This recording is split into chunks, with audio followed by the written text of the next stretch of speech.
Welcome to On Fire Concerts Artist Interview of the Month with your host, Ron Johnson.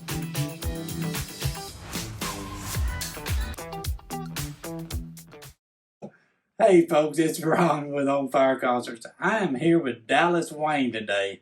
A lot of you heard Dallas on Sirius XM or Sirius Radio, Willie's Roadhouse, Country, Outlaw Country, and you've heard him on the radio with his songs and seen him on tour, but we wanted to come up here and meet you. We've never had the pleasure of meeting you. It's an absolute delight, Ron. And I want to thank you for supporting country music with your shows and with this podcast and all of these. Oh, we are honored to do it. We love the traditional country. I love all kinds of music. I tell people, well, just call it what it is. Sure. I listen to everything, believe it or not, all but rap. I don't. There used to be a saying in Austin. They said there's only two bands in Austin. Well, three actually. There's the University of Texas Marching Band. There's Willie Nelson and Family, and then all the other musicians that are in Austin, Texas, because everybody plays with everybody else. You know, and we were talking earlier, but in your career, you went to Nashville, overseas, and everywhere else, and back at Austin, and you played at the Continental Club with the Hay Bales. Hay Bale was a wonderful band. I loved my time with them. That band's been together for over 2 decades now, and that's amazing. I mean, to me, that's amazing.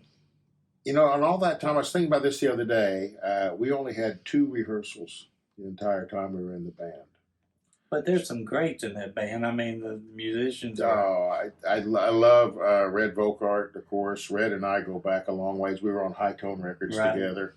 And another project called the Twang Bangers. Twang Bangers. I was about to say, I seen a video of y'all the other night from France, I believe it was. Yeah, we all looked so young and hopeful, didn't we? But Hay Bale is an interesting collection of musicians because all of us have full-time careers in the music business over and above Hay Bale. Right. So Hay Bale itself we're not there to get a record deal. We're not there to set the world on fire. We're there to blow off a little steam every Sunday night at the Continental Club, which is my favorite club in the entire world to play music. That was, the musicians, like I said, and Red. I've never met Red personally that I remember. I don't think I have anyway with Merle and nobody.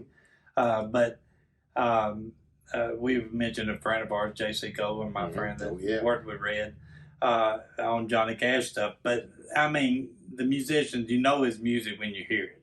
You betcha. There's nobody plays like him. No. And so, but folks... Earl Poole Ball and Kevin Smith, who plays bass with Willie and Family, is also our bass player.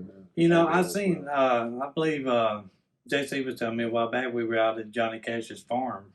And the piano there was one time belonged to Earl. Earl's white baby beard. Oh, yeah. Earl, like they never got that out of Austin. He was kind of hoping to put it somewhere, and they ended up putting it out there in the exhibit, which I think is really fitting because that's the piano that Johnny bought for Earl. That was a great fit out there. And they've added so much stuff to that out there. That's pretty cool, isn't it? It is. It's cool. It's got the one piece at a time car, and it's a farm. I did an interview with Cindy out there. Mm-hmm. But, you know, folks, this is why I love country music. You get to talk history with people like Dallas Wayne. I mean, how much better can it be for me? But a lot of fun. You know, Dallas and I did a rehearsal of this, and that's off the side. But we did a rehearsal of this by mistake, by my fault. But I got to mention this again because I just think it's funny the way I read thing the night where Dallas was from and raised. He said he was raised in a cave. That scared the dickens out. I think it was in one of the New York affiliates that did the interview, and she was, even though she was from Missouri originally, she was a little raised in a cave. My Lord, who am I talking to? But it wasn't all that frightening. What it was, folks, was our family business for many years, and my grandparents' generation on back was a tourist cave in Branson called Ferry Cave, and we spent every summer there outside of Reed Springs. It's still in existence. Of course, caves don't go away, I guess, do they? But it's called Talking Rocks now, and I think it's the most beautiful cave in Missouri. But my job when I was 4, 5, and 6 years old was to put bumper stickers on all the cars of the people that were going to the cave.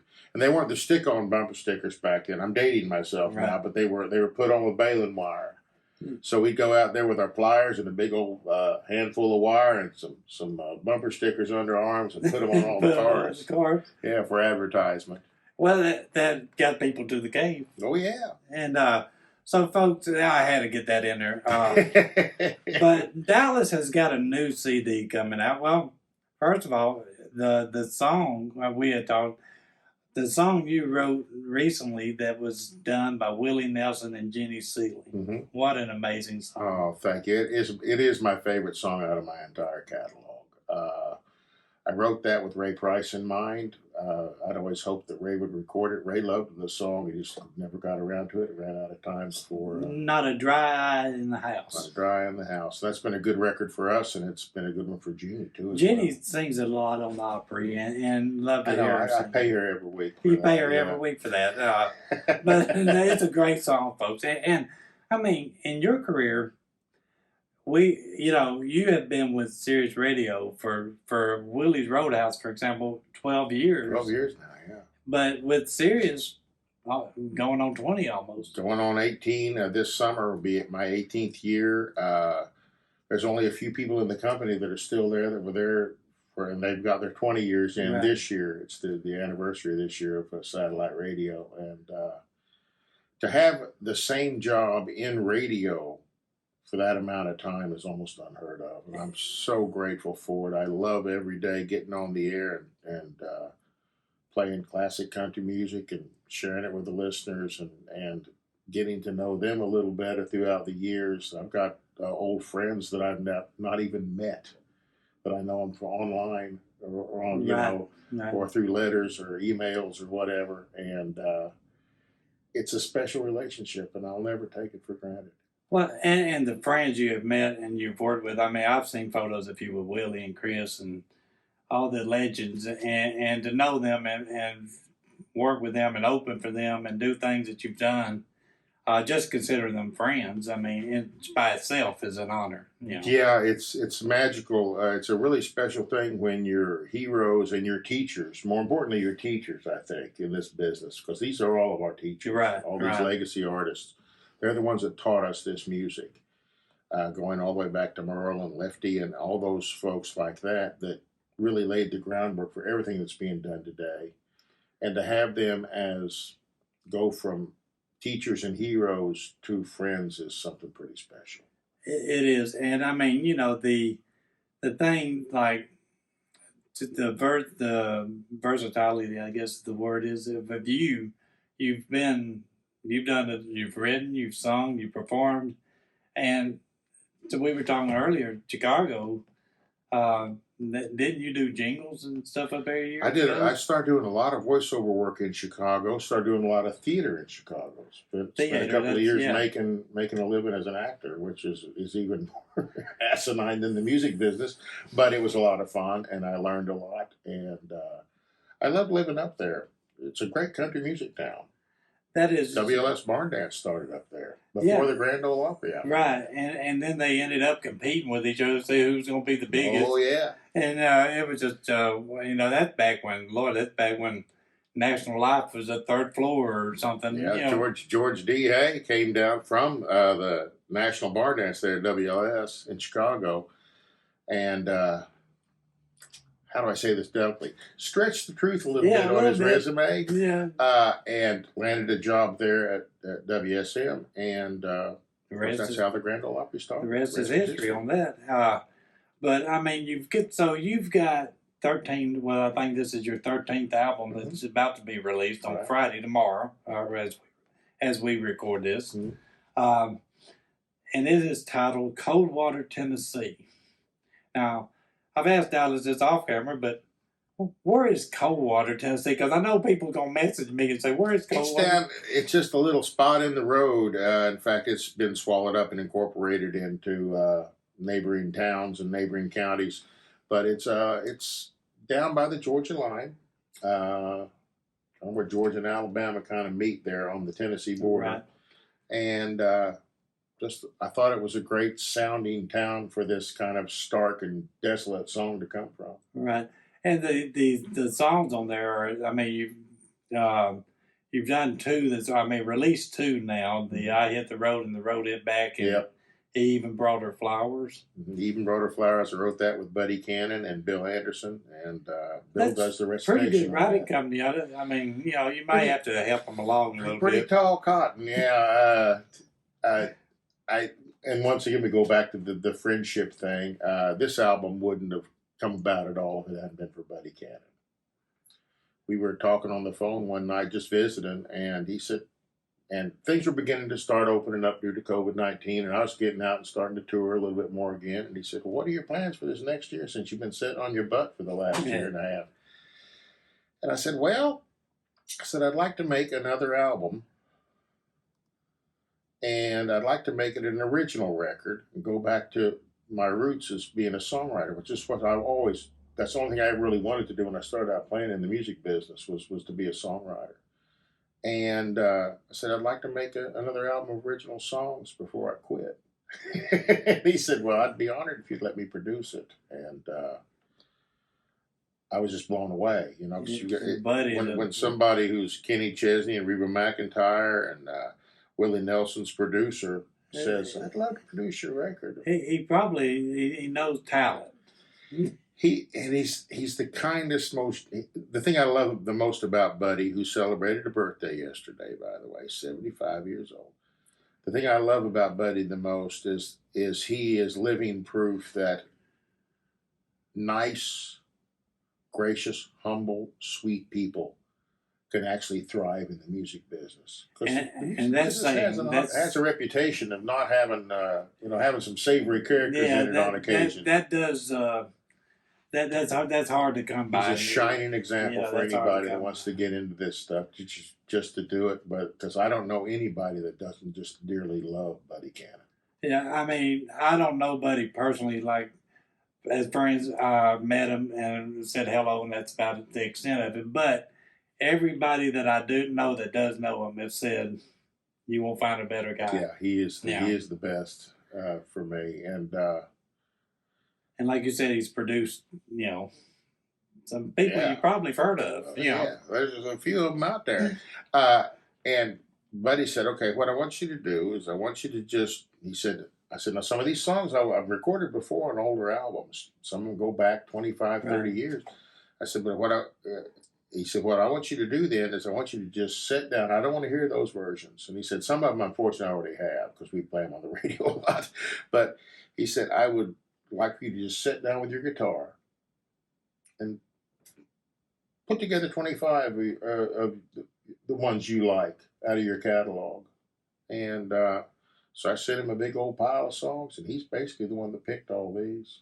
So if you don't like the album, folks, you can blame it on Buddy. Blame it on Buddy. I mean, it's not Dallas's fault. But the songs are great, like the one that you're going to do here in a minute, the Even Brought Her Flowers. Oh. But folks, I mean, you've got to get this CD. It comes out tomorrow, Friday, April the 22nd. So by the time you see this, it may be out. But go out to your streaming process, your streaming sites, you can download it, Amazon. You can get it at DallasWayne.com, and we'll sign it, autograph it for you if you want us to, and we'll even lick the envelope if you're collecting DNA. So we're going to let Dallas closes out with the song He Even Brought Her Flowers.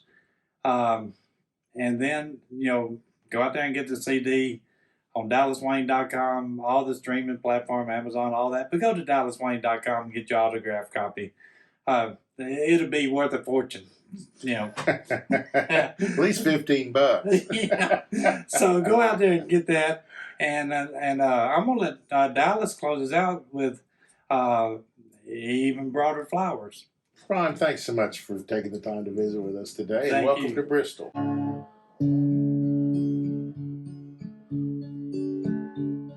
When she looked into his eyes, she saw forever. He told her she was pretty, as she gave herself to him. But all too soon, a baby grew inside her, and as quickly as she fell for him, he was gone again.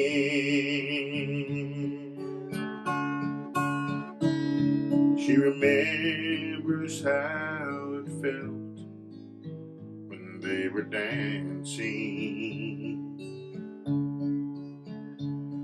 how he held her close while the band played Faded Love, and how they'd lie on the hillside, count the stars and talk for hours. She remembers it like yesterday. He even brought her flowers, sent to live with family up in Bristol. She cried herself to sleep at night, not knowing what to do.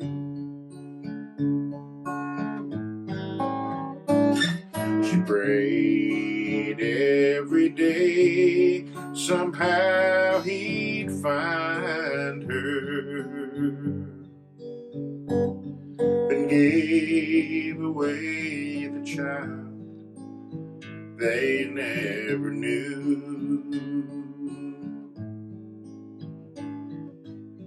Now her trembling hands turn the yellowed pages.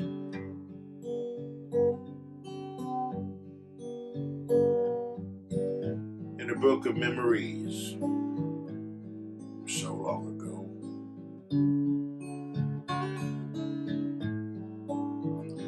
A faded picture, and some petals from a bouquet of roses.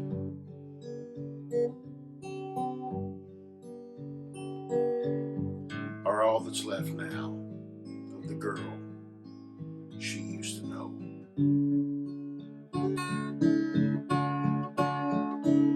She remembers how it felt when they were dancing, how he held her close while the band played Faded Love,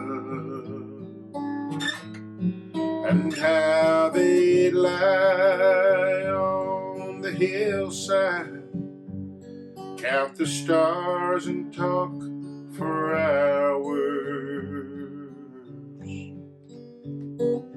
She remembers it like yesterday. He even brought her flowers.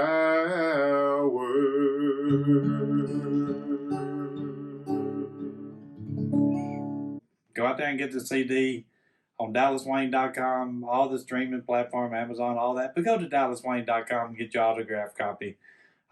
It'll be worth a fortune, you know. At least $15. Yeah. So go out there and get that. And as we sign off, folks, I'm going to let you say your favorite saying as you close out.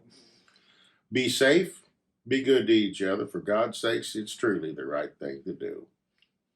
And a day without... Oh, and a day without Johnny Bush is like a day without sunshine. Can't forget that. So, folks, thank you for joining us. Go to DallasWayne.com, order the CD, and until next time, we'll see you then.